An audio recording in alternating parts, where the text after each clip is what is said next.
প্ৰয়াত ৰমণীকান্ত শইকীয়াৰ স্মৃতিচাৰণ আৰু শ্ৰদ্ধাঞ্জলি অনুষ্ঠান সম্পন্ন। চিনাকুনা মধ্য ইংৰাজী বিদ্যালয়ৰ অৱসৰপ্ৰাপ্ত শিক্ষক ভুৱন চন্দ্ৰ কলিতাৰ সঞ্চালনাত মিছা হাটখোলা বৰাংগীবাৰী গাঁৱৰ চিনাকুনা মধ্য ইংৰাজী বিদ্যালয়ৰ অৱসৰপ্ৰাপ্ত প্ৰধান শিক্ষক প্ৰয়াত ৰমণীকান্ত শইকীয়া জিলা বাগগৃহত অনুষ্ঠিত হয় স্মৃতিচাৰণ সভা।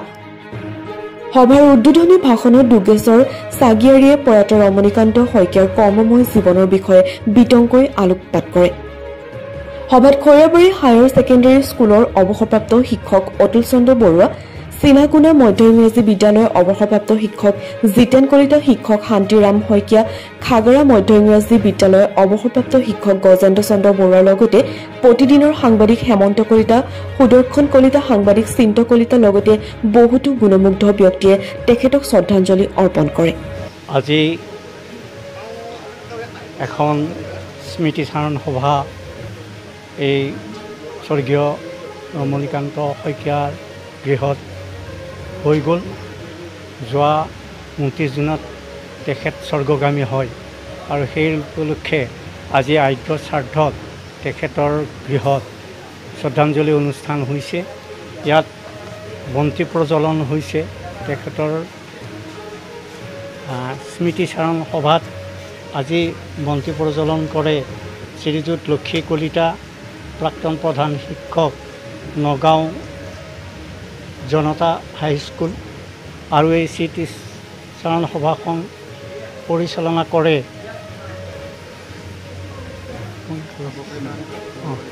ভুৱন চিনাকুনা হাইস্কুলৰ প্ৰাক্তন শিক্ষক, প্ৰধান শিক্ষক ভুৱন চন্দ্ৰ কলিতাদেৱে।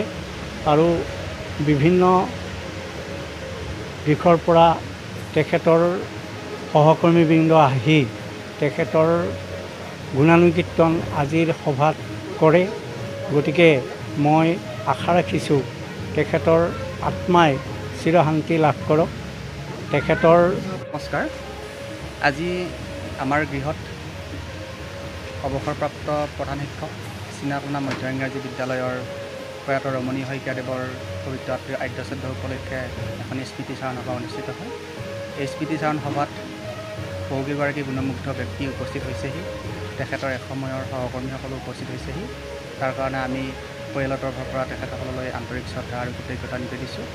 ইতিমধ্যে আপোনালোকে গম পাইছে যে আজিৰ এই স্মৃতিচাৰণ সভাখনত সঞ্চালনা কৰিছে চিনাকুনা উচ্চ ইংৰাজী বিদ্যালয়ৰ অৱসৰপ্ৰাপ্ত প্ৰধান শিক্ষক ভুৱন চন্দ্ৰ কলিতা ছাৰে। আৰু আজিৰ এই স্মৃতিচাৰণ সভাত মুখ্য স্মাৰক বক্তা হিচাপে উপস্থিত থাকি চিনাকুনা মধ্য ইংৰাজী বিদ্যালয়ৰ অৱসৰপ্ৰাপ্ত প্ৰধান শিক্ষক দুৰ্গা শইকীয়াৰী ছাৰে তেখেতৰ স্মৃতিচাৰণ কৰিছে আৰু বহুখিনি কথা উপস্থিত সুধী সমাজক তেখেতে অৱগত কৰিছে। আমি আটাইকেইগৰাকী এই স্মাৰক বক্তাসকলক আৰু উপস্থিত থকা সুধী সমাজক পৰিয়ালৰ তৰফৰ পৰা আন্তৰিক শ্ৰদ্ধা আৰু কৃতজ্ঞতা নিবেদিছোঁ। আৰু আমি আশা ৰাখিছোঁ আপোনালোকৰ জৰিয়তে এই তেখেতৰ যি আদৰ্শৰাজি, সেই আদৰ্শৰাজি সমাজত বিয়পি কৰিব। ধন্যবাদ। আমি আজি আমাৰ প্ৰয়াত ৰমণীকান্ত শইকীয়াদেৱৰ আদ্য শ্ৰাদ্ধৰ দিন উপলক্ষে লগতে যি স্মৃতিচাৰণ সভা, এই সভাৰ যোগেদি আপোনালোকৰ সংবাদ মাধ্যমক মই ধন্যবাদ জনাইছোঁ। আমাৰ প্ৰয়াত ৰমণীকান্ত শইকীয়া বৰংগাবাৰী গাঁৱৰ নিবাসী এজন ব্যক্তি আছিলে। তেখেতে আমাৰ এই অঞ্চলত চিনাকুনা মধ্য ইংৰাজী বিদ্যালয় যোৱা 1966 চনত প্ৰতিষ্ঠা কৰা হৈছিলে। তেখেত তাৰে প্ৰতিষ্ঠাপক প্ৰধান শিক্ষক আছিল। তেখেতে সম্পূৰ্ণ 60 বছৰ চাকৰিকাল শেষ কৰি তেখেতে 2001 চনত অৱসৰ গ্ৰহণ কৰিছিলে। তেখেতে এজন প্ৰধান শিক্ষক হিচাপে ঠিক বিদ্যালয় অনুশাসন ব্যৱস্থা খুব নিয়াৰিকৈ পৰিচালনা কৰিছিলে। আৰু ঠিক তেখেতৰ কাৰ্যকালৰ সময়তেই 1980 চনত বড়ো মাধ্যম শ্ৰেণী প্ৰৱৰ্তন কৰা হৈছিল। আৰু সেই বড়ো মাধ্যম প্ৰৱৰ্তন কৰি থকাৰ কিছু হয়তো বিভাগীয় ফালৰ পৰা স্বীকৃতি লাভ কৰাৰ কাৰণে তেখেতে বহু যত্ন কৰিছিলে। এটা সময়ত 1993 চনতহে বড়ো মাধ্যম শাখাত আমাৰ যিখিনি শিক্ষক চৰকাৰীকৰণ কৰা হৈছিল।